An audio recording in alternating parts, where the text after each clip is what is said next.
Gemara is asking, how do we know that Evet Ivri, one of the means of acquiring Evet Ivri is Kesef?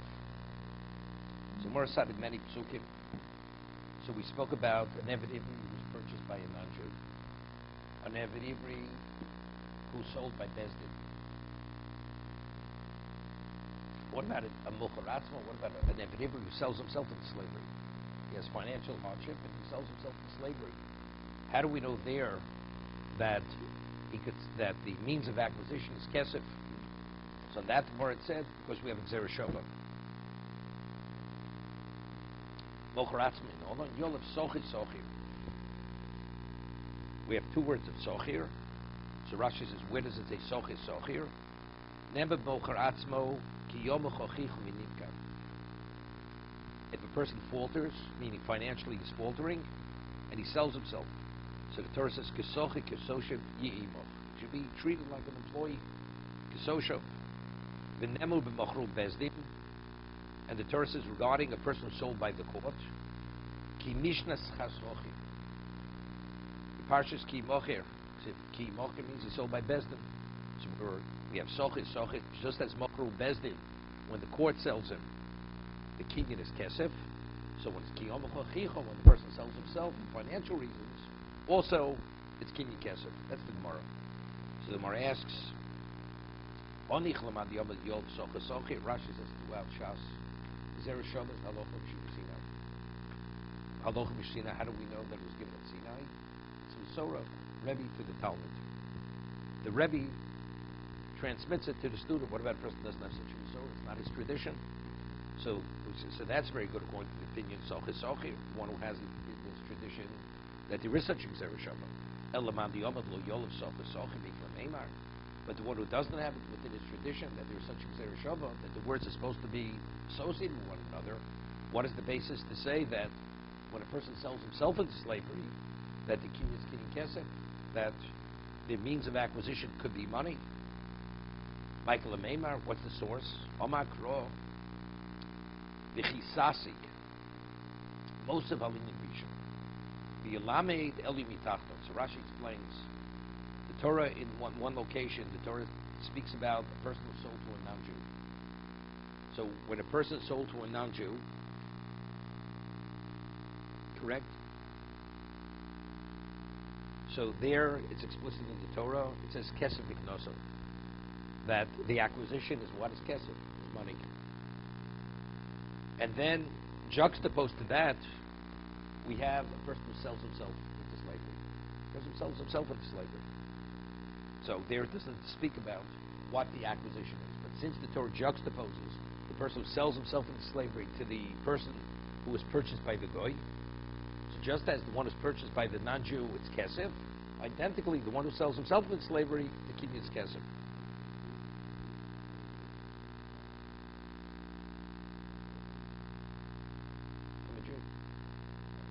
Or even from the Jew himself. No, but it's between a goy, the Jew. The goy is buying the Jew. V'chisasi v'mocher atzmo lo v'tkochavim. Says Rashi says, mocher atzmo lo v'tkochavim. V'samchu leparshas mocher atzmo v'yisrael. The Torah juxtaposes the person who sells himself to a non-Jew, meaning to the situation, to the parsha, to the portion where he sells it up to a Jew. V'yalamed nimkar liYisrael. We're learning that the same means which one is sold to a non-Jew, he can be sold to a Jew. And how do we know one who's sold to a non-Jew, the acquisition is kesef? Because more quoted a pasuk says kesef miknoso. When he wants to redeem himself, he pays the balance of the servitude, what the non-Jew paid, and he pays that difference. That's how he acquires his freedom, the Jew. So it's Ekish. Nothing. The ones who are big. So Ekish is not a problem. The Torah could just, one is associated. There could be multiple reasons why things are juxtaposed to one another. This is included. You know, there's an expression, ein hekesh l'mefta. When you have a hekesh, multiple things can be derived from that juxtaposition. So according to the one who holds socher socher, this is not necessary. can't say it's superfluous. It's not superfluous. Because there are multiple reasons why they're associated with one another. Okay? So now that Gemara is going to try to understand who is this opinion who rejects Sochi Sochi. We're saying it's very good according to the opinion of Sochi Sochi, but if one doesn't have the Xer Shava as part of his Masora, so how does he know? So we say it's based on the Hekish. So Gemara asks, well, Man Tana Lo Yol Sochi Sochi. Hi Tanahu, the Tanya. Who is the Tana who rejects, who doesn't learn the Xer Shava? Hi Tanahu, the Tanya. The Tana we learn in the Brisa. Hamocher Atzmo. Person sells himself into slavery. Nimka l'sheish v'yeser al sheish. And we were accustomed that a Jewish slave could only be sold maximally for 6 years. Cannot be sold for more than 6 years. But the first opinion in this Bryce is Hamocher Atzmo. A person sells himself, he's not being sold by the court. Nimka l'sheish v'yeser al sheish. If he chooses to sell himself for 10 years, whatever the amount of time he is agreeable to sell himself, that's the extent of his servitude. Machru Bezdin, what about if the court sells him? Which is the case where he steals. And in Nimka El L'Sheis, maximally and minimally, it's 6 years. That's the stint of servitude. Hamocher Atzma in Nirtza.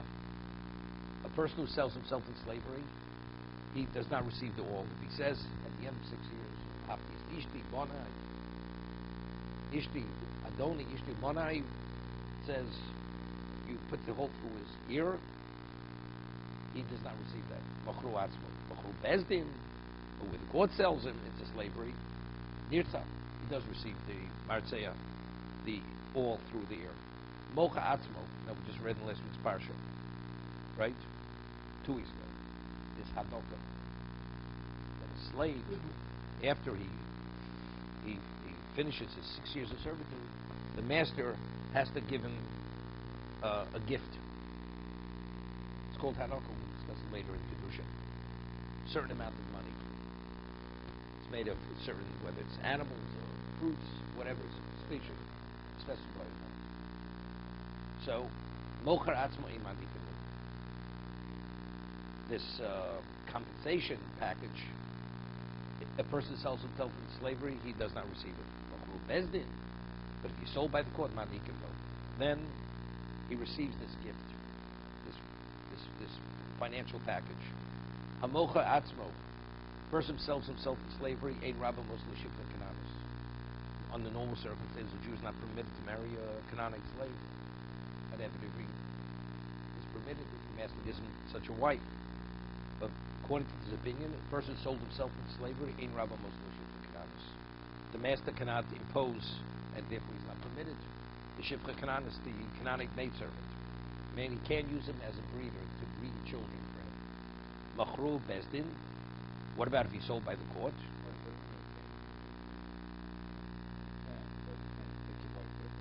No. There's a Torah violation. A Jew is not permitted to be with a non-Jewish woman unless she's a full Jew, right? A Shifra Cananis is not a Jew. So let's say the master, he sells himself into slavery. The master says, I want you to take my Canaanite maidservant and I want you to sire children for me. It's not permitted. It's a Doraisa. The court, yes, it's explicit in the Torah. The Torah says that's part of being a slave. What slave? The slave that's sold by the court, not the slave who sells himself. Okay. Rashi says this is Doraisa. Rashi. Okay, I was ready to stand. Okay. Yeah, sure. No, that's explicit in the Torah. Definitely not. It's not his. It's not his wife. She is the chattel of the master. The children are not his children. The wife's not his wife.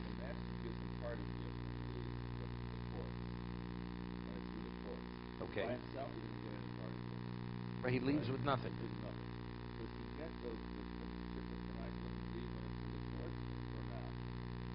The Torah says explicit. Why should he get the Shifra Cananis? That's a gift.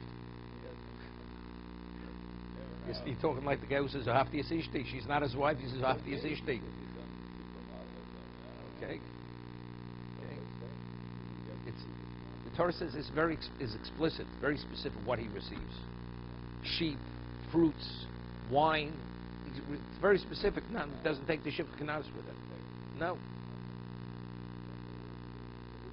She's not permitted. It's an istoraisa. He's only permitted to be with her only if he's a Jewish slave. If the year is up, that was according to this opinion. According to this, only if he's a slave that's sold by the court. Otherwise, it's an istoraisa. As an ordinary Jew is not permitted to cohabit with this woman, this Jewish slave is not permitted to cohabit with this woman.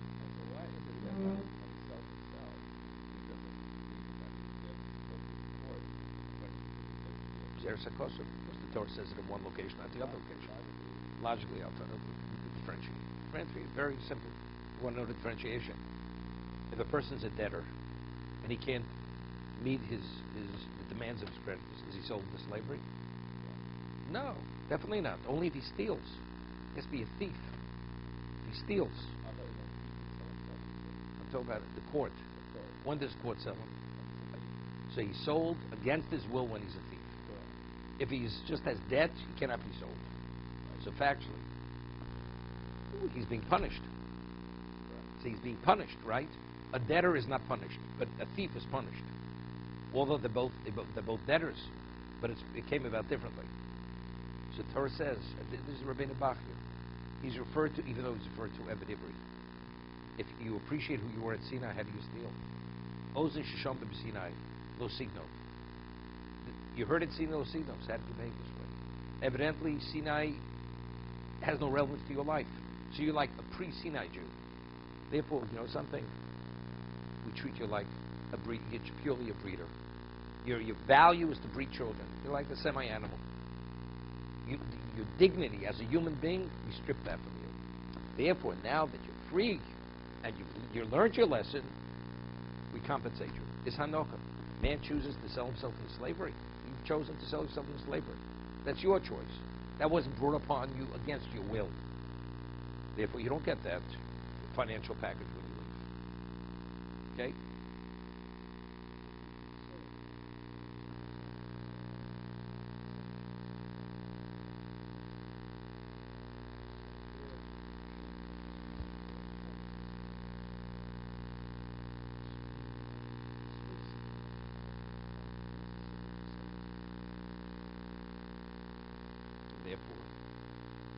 Therefore, again.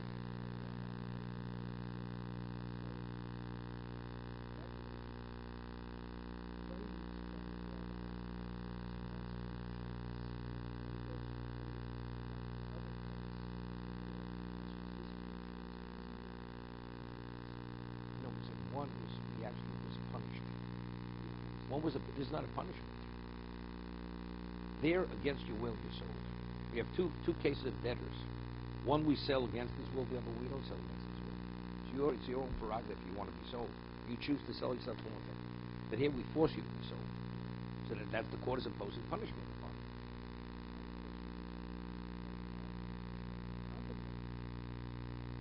No, what?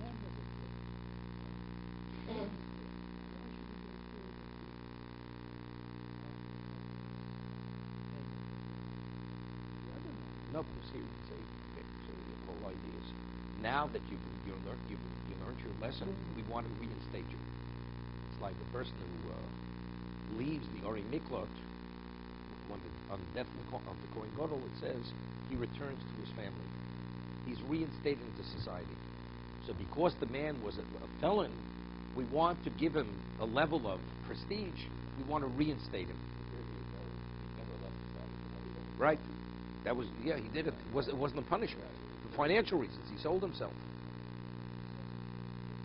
He's not a felon. Here he's a felon.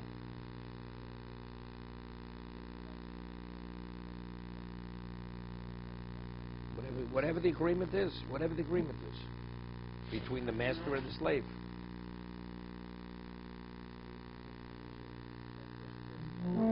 He could pay. He purchased him with a penny. It's kesef. And now, Lou said, over the next few years, I'll pay off your debt. Doesn't have to give him everything up front. Whatever he agrees to. Whatever the agreement is. Okay?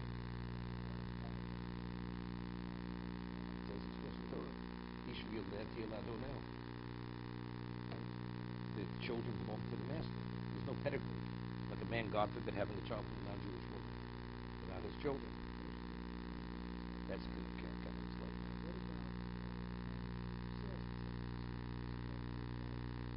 He has his own wife.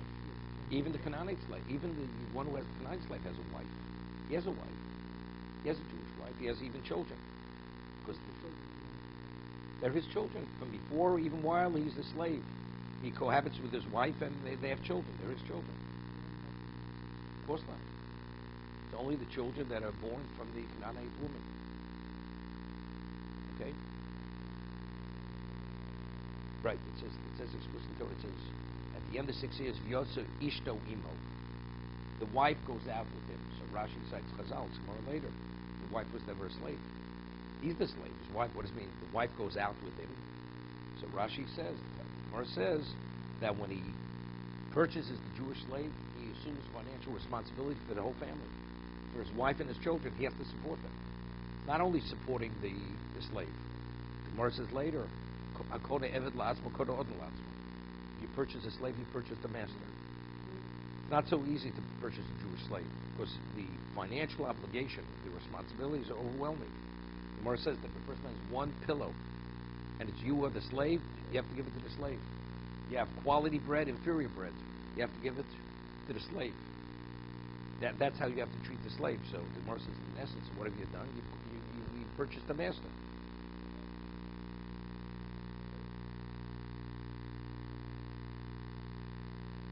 It's interesting.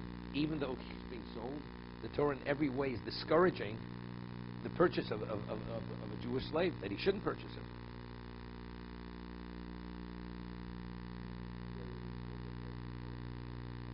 Well, we don't hold that. That's the same. Yes, that's the same. There's no difference. No, first it's a question of Rebbe Girsa. Is it Rebbe Elazar or is it Rebbe Eliezer? It's a question.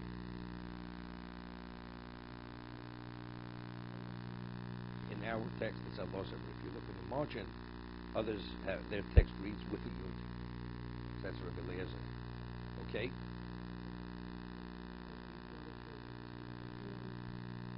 Don't know. Different Tana, that's all it is. No, right. Well, if it's Rebbe Lezer, it could be Rebbe Lezer Shabuti. Right? Maybe that. He was a Talmud of Beishamai. Because we rule like Rebbe Lezer. We rule that we don't differentiate between whether you're sold by the quarter or a person sells himself. Maybe. Yeah. Okay? We don't go with the Tana. We don't. Rabbi Lozo whether a person is sold by the court or sells himself, maximally he can only be sold for 6 years. Zev ze nirtza. They both receive the all. If he says Ohavti Sishti, they both receive the compensation, the financial package when they're released. Both, even the one who sells himself in slavery, the master could impose the Canaanite woman on him. Just want to do Rashi. This is what we rule. So before Rashi had said, according to the Tanakhama, that the master cannot give the Shifra Cananis, Rashi says it's a few lines before they get wider. Ein Rabba Vosa Shifra Cananis, Basurolo. See Rashi. Rashi said she's forbidden. Abu Bochru Bezdik Siv im Adonagite Lo Isha. The master has a right to impose the wife upon the slave. Because Yossi read Ritvot. No, Ritvot sheet is that Mocher Atzmo is permitted, but the master cannot impose it upon him. Rashi learns Asura. It's a Torah violation, not permitted. Where he sells himself. Rashi says,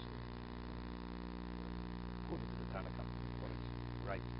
Now, discussion among the Rishonim that what happens if a person, the case of Mocharatz, where a person sells himself in slavery, is where the Torah says, a man financially is on hard times, and he sells himself into slavery. The person doesn't have what to eat, the person has overwhelming debt, sells himself. What about a person? He's a miser. He has the means, he chooses to sell himself. It's worth his while. he has a certain ability, and a master is willing to pay a fortune for him. He's willing to sell himself. 6 years is not so terrible. There's a certain person, a Moroccan Jew, who was very well, he's still alive, worth a tremendous amount of money. And he sat in prison for a number of years, and because there was a choice. Either they're going to strip him of his wealth, or he's going to sit in prison for a number of years. Tough Moroccan, sat in prison. Released after so many years, came to the United States with his fortune, and that was it. So a person has a financial offer. Pay. So here the man is not financially in need. If he sells himself into slavery, he's not supposed to. Is it a valid sale? Is it limited to the case of chiyom u'chochicho? Like if a person would want to sell himself for more than 6 years, it's not a valid sale. Why? Because God says, I'm the master. 6 years I permit, more than 6 years not. And they equate it to the case of Shemitah. The person wants to sell his property for more than 50 years, more than 49 years. It says, Lo simach l'tzmisus. You cannot sell it forever if you have property in Eretz Yisrael. Why? Kili koloretz, because the land is mine. Your rights are up to a point. Beyond that point, you have no right.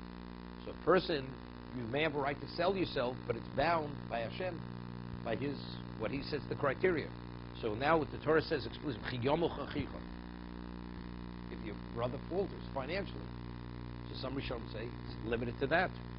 And if it's not yomuch, it's not a valid sale. So it's interesting. We had a case which we discussed. You have Chatzi Evet Chatzi Ben Chorin. Right? This is what David had difficulty with. Chatzi Evet Chatzi Ben Chorin. Half of him is a full Canaanite slave, half of him is a full Jew. Two masters own a Canaanite slave. One chooses to free his half, emancipate him.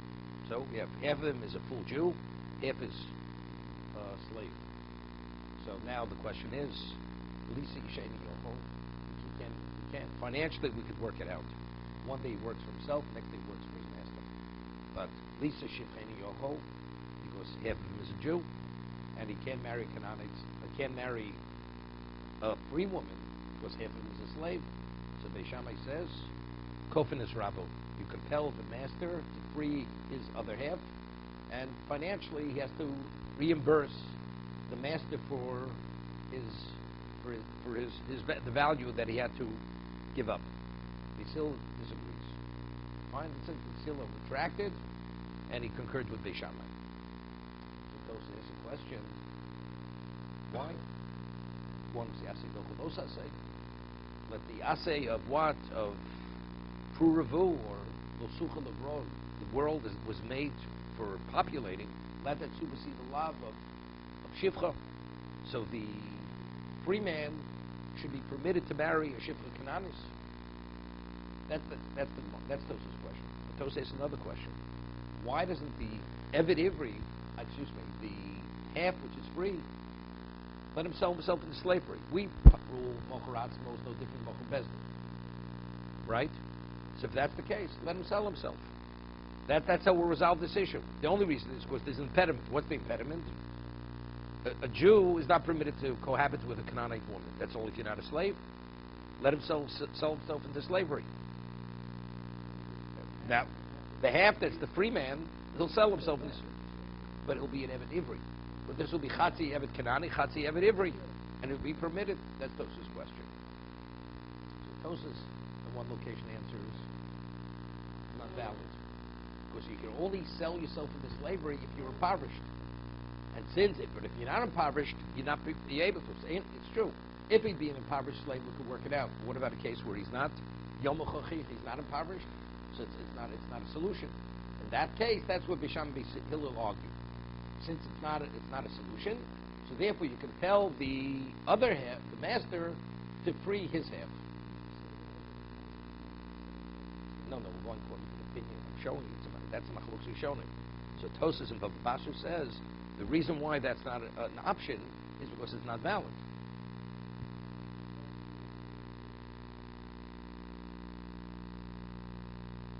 See, it's not for it's called Loso Bro B'Shem Yitzor. It's another mitzvah. It's another mitzvah.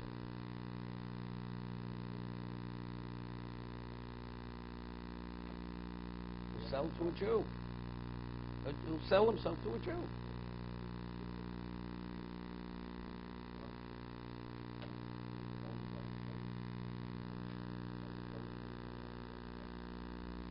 Financially, there's no problem, right? It says, Ovid Latzmo Yom Echad, over the Rabbi Yom Echad. That even Beishame agreed is not a problem. So the same thing.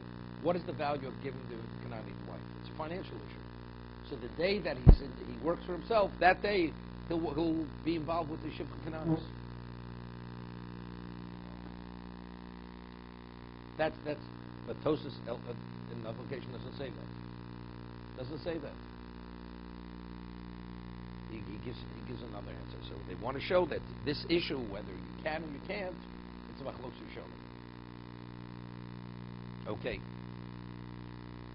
So seemingly the Gemara is saying now that what's the machlokes Rebbe Lezer and the Tanakama, Rebbe Lezer and Tanakama, whether you have the Gzeir Shava, you don't have the Gzeir Shava. So that Gemara says no. Maila bo pligi, bo kamifli. Tanakama lo yoliv sochir sochir. He doesn't have the Gzeir Shava. That we equate the Mocha Bezdin, the Mocha Atzmo, to the Mocha Bezdin, the one who sells himself, to the one where he's sold by the court. Rebbe Lezer yoliv sochir sochir. Rabbi Lezer, it's part of its tradition, he has the Gzeir Shava. Therefore, we equate identically the predicament of the Mocha Atzmo to Mocha Bezdin, just as when the court sells him in 6 years, and the Martzeya and the giving the Shifra Kananis, identically Mocha Atzmo. I'm going to say it's a question, interesting question. The Gemara says later that when does it receive the Martzeya? He says, "Ohafti ishti is bonai," right? Ohafti adoni ishti bonai. But if you can't say that, there's no martzeya. The Gemara can bring psukim, separate psukim, doesn't get the martzeya.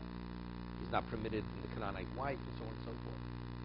I mean, if the prerequisite to the martzeya is you have to be able to say Ohafti ishti bonai, if you want the wife, but if the wife's not permitted to you.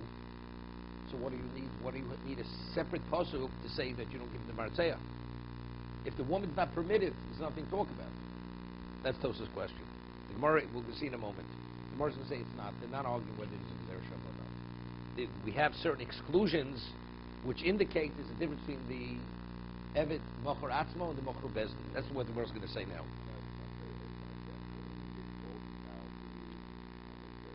They don't. No, they don't. That's the basis for the argument. Tanakam, who differentiates between Mocher Atzmo, Mocher Bezdin, does not hold of the Gzeir Shava. No, let's read it. Sorry. Tanakam lo yoliv sochi socher. He does not learn the Gzeir Shava socher socher. Does not. It's not part of his tradition. Rebbe Lezer yoliv socher socher. Okay, so that's where he equates Mocher Atzmo to Mocher Bezdin. Okay. Omer Rav Tavyumi Mishmei Dabai. No, he disagrees. Rabbi Taviyun said, "Name Abai the Kul Alma Yolav Socher Socher." Everybody accepts in tradition Socher Socher. So what are they arguing? V'hocha by krokim ifli. They're arguing how to interpret the pasuk. My time the Tanakama do mocha atzmi nipka l'sheish v'yeser or sheish. Why does Tanakama? Why is he of the opinion that a person sells himself? He can sell himself even for more than 6 years. So on that he answered was mitrach monagabi mocher bezdin, because we have an exclusion. In this specific case, because it says, "Ba'vodcho sheishonim," meaning it says, "A person ki mocher, a person who sold ba'vodcho, he will work for you 6 years. Zevelo mocher atzmo." This individual, but not another individual. What do you mean? Another individual was not a slave? No, we have another case of a slave. What's the other case of the slave? With a mocher atzmo, he sells himself. V'idoch. So how does the one Rebbe Lezer who equates the two? How does he address the avodcha, the exclusion? He works for you, but not for someone else or whatever. Avodcha loch, below the yorish. So Tosas and Rashi both say, what is the yorish? What happens if the master dies? It's only if it's the brother or a daughter or another. But if it's the son is the equivalent of the father. The yorish doesn't mean any heir. Because the Torah says explicitly the son, when it comes to this, is the equivalent of the father, like you. If he's not interested in marrying the Omivriya, the son marries the Omivriya. But outside of that, His brother can't marry. Doesn't marry the Omebrio, the maidservant. So when it says over Loli Yoresh, it's speaking his brother or his daughter.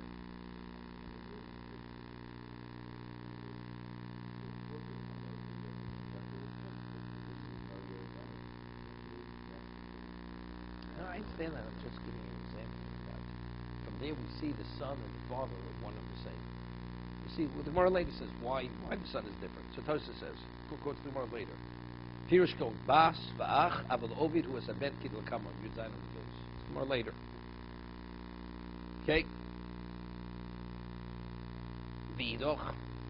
So how does the one who uses avotchot who differentiates Tanakama between when the court sells him, he sells himself? How does he know that the heir doesn't inherit the Eved Kanat, the Eved Ivri? V'avotcha achrino ksiv. There's another avotcha. It says avotcha twice. V'idoch. So what does the other one use the other one for? The one who equates the two. Hahu la'artos odin hu de'osim.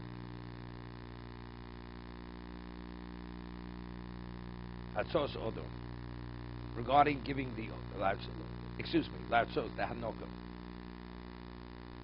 What does that mean? So he says, shlo yikshabein of kinforish kro. That since he worked for you the time, you shouldn't feel bad that you have to compensate him. You put in his years. My time to Tanakama, do mocher atzmo yirtza. Tanakama says mocher atzmo does not receive the all through the year.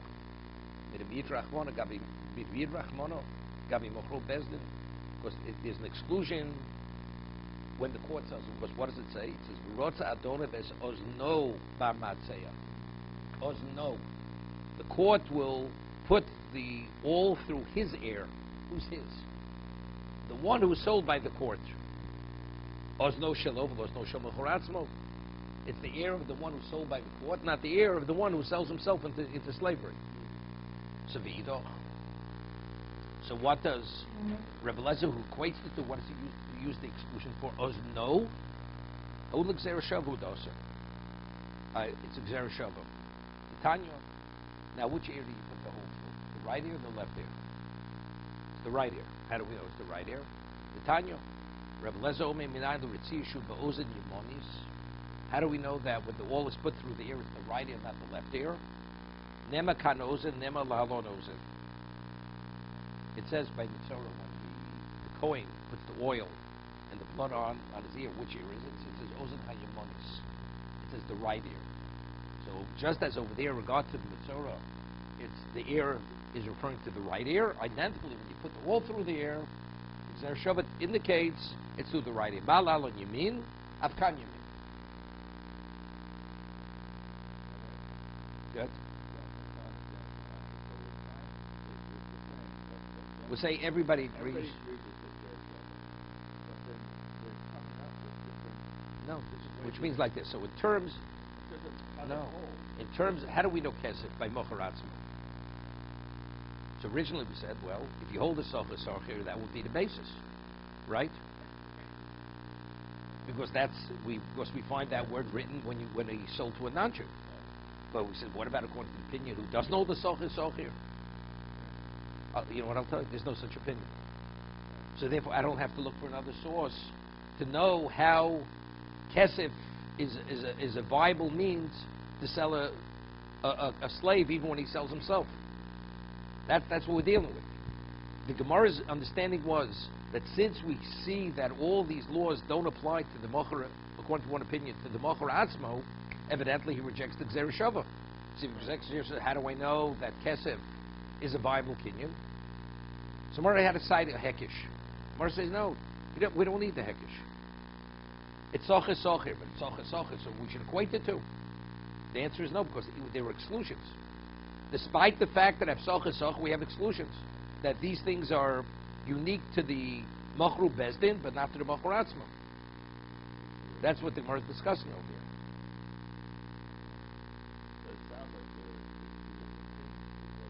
Well, that's what they're arguing. So we're going back.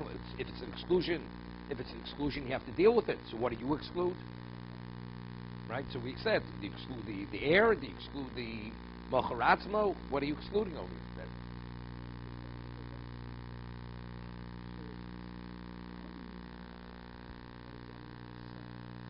puzzle. It's based on the puzzle. It's based on the puzzle.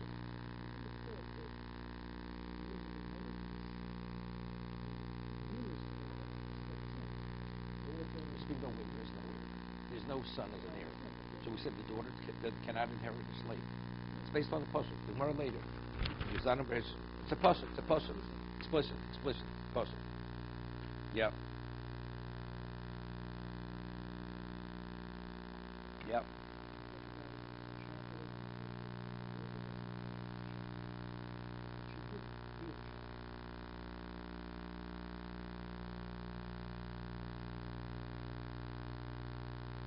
Yep.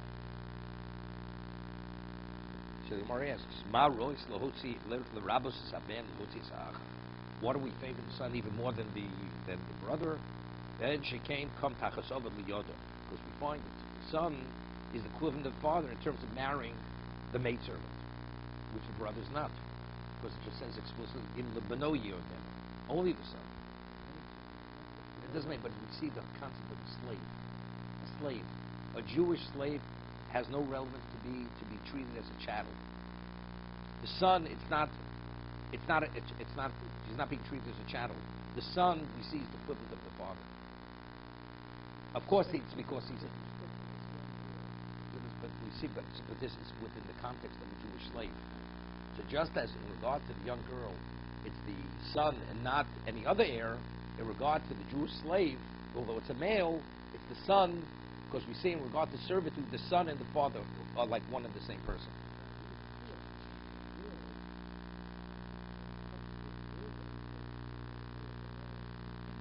No, because it's not an ordinary inheritance. Because you really are dealing with a human being here. It's not just an inheritance here. As we said, he's not a real chattel like an Canonic. Canonic slave, we don't differentiate. Whoever is the closest relative, they inherit. This is specifically the Eved Ivri. With Eved Ivri, he's not an ordinary chattel. Irrelevant. Correct. That's what we're saying.